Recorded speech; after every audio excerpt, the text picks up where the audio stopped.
I'm Pauline and this is Kieran, and together in our van Indy, we've started the adventure of our lives. We've set out to summit the highest mountain in every country of mainland Africa that has one over 2,500 metres. This is a total of 19 mountains, an overall elevation gain of 45 kilometres, which equates to climbing Everest 6 times from Kathmandu. We'll be travelling through 30 countries, starting in Morocco, all the way around the continent, back up to Egypt. This is our Trans-Africa project. This is Indy, our Toyota Hilux 2.4-litre engine fitted with an ARB bumper, safari snorkel, worn winch and Alucab canopy camper. We tested our rig on a 340km track with an overall elevation gain of 6,000 metres.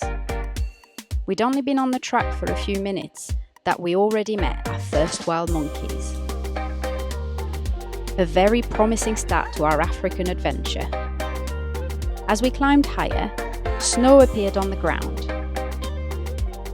Not what we'd been looking for coming to North Africa. The terrain was muddy and made us feel nervous, as we'd been stuck in sticky mud more than once already.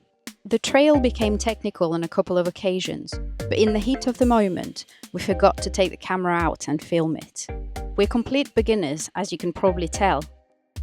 Like the storks, we were hoping that flying south would bring us back into sunshine, but at least the rain had stopped. Our second track was to the famous Morocco desert, and on the way, we spent our first ever night at an oasis. Out of nowhere, we were surprised by a sculpture that appeared to have risen straight from the earth. It was mesmerisingly peaceful, and we were so lucky to enjoy this all to ourselves. We soon hit one of our first riverbed crossings and quickly learned that riverbeds can drastically change over seasons, meaning we had to find our own way across. Like I said, we're complete beginners. But don't worry, Indy is fine. We came across these mounds of sand. They're called kataras and are interconnected wells engineered to manage the problem of water scarcity in northern Africa.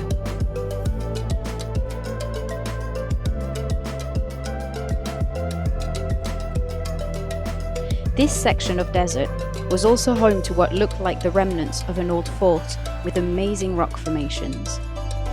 We'd seen a pretty cool shot on the trail description, but it was too busy and we couldn't capture it. This is also where we bought our first souvenir, a necklace with a Berber symbol that is now hanging on the car rearview mirror. We've been told it means freedom, so pretty suited for us.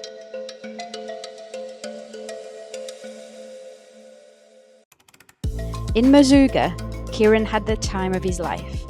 We took the tyres as low as 15 psi, but what we're not showing you is that we'd got stuck once already before taking them this low.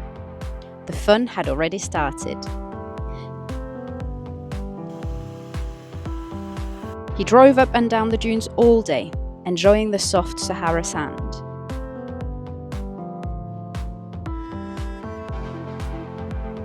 And only bottoming out a couple of times.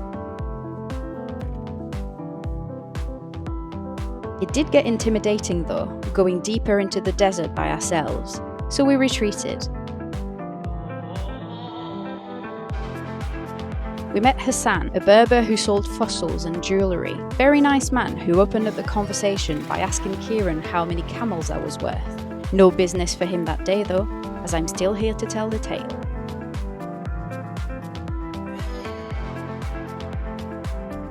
We found a nice spot to spend the night under the Sahara stars, away from any living souls.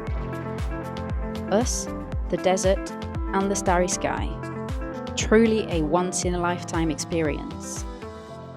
Leaving the desert, it was time to make our way to the Atlas Mountains. We did this via a 120km off-road piste, reaching a height of 2,500 metres.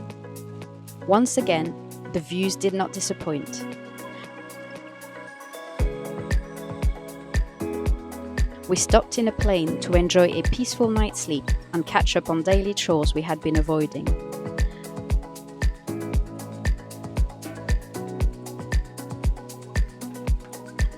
I guess being in the sand does have its drawbacks when you live in such a small space.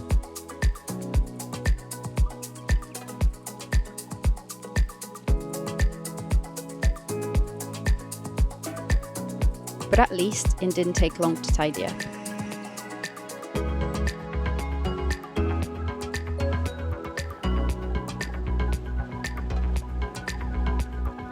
The weather was brilliant, keeping the terrain dry and easy to negotiate.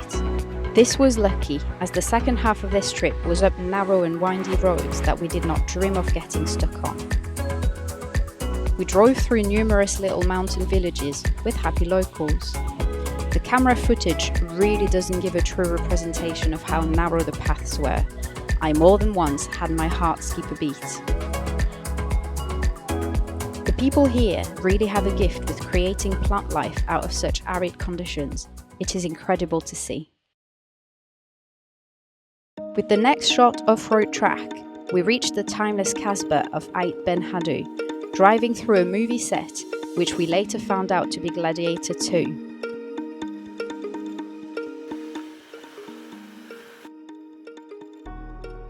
This track only made us more excited for the first milestone of our project, Mount Tubkal. More of this in our next film.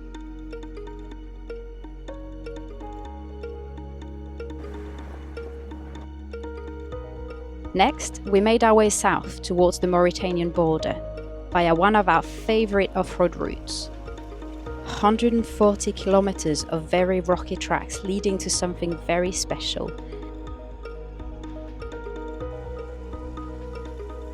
And another challenging river crossing. Kieran wanted to turn around, but I was insistent that we could make it across, despite the riverbed having collapsed. After a lengthy recognition mission, we identified a way to cross over.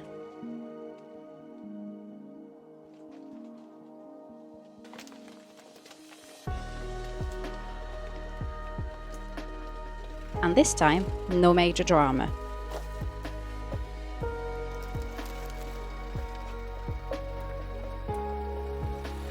Slowly but surely, we crawled over the rocks making up the riverbed.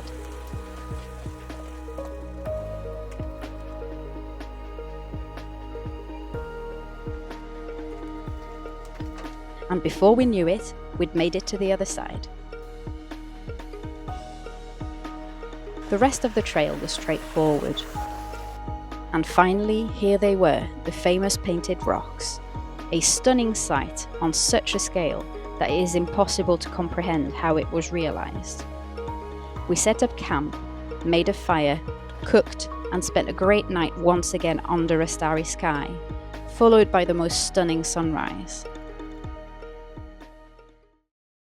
With our final track, we journeyed the last stretch before Western Sahara.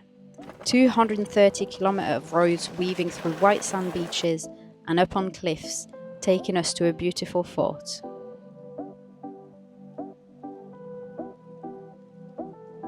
The expanses of land were astonishing and mesmerising.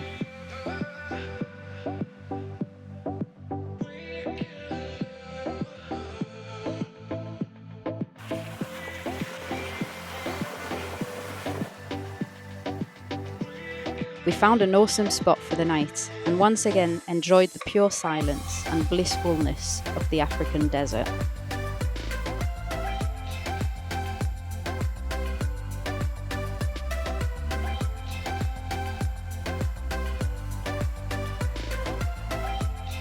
With no amenities for miles, this track made us really appreciate how vast Morocco is, and this put into perspective the scale of some of the other countries we will be travelling through soon.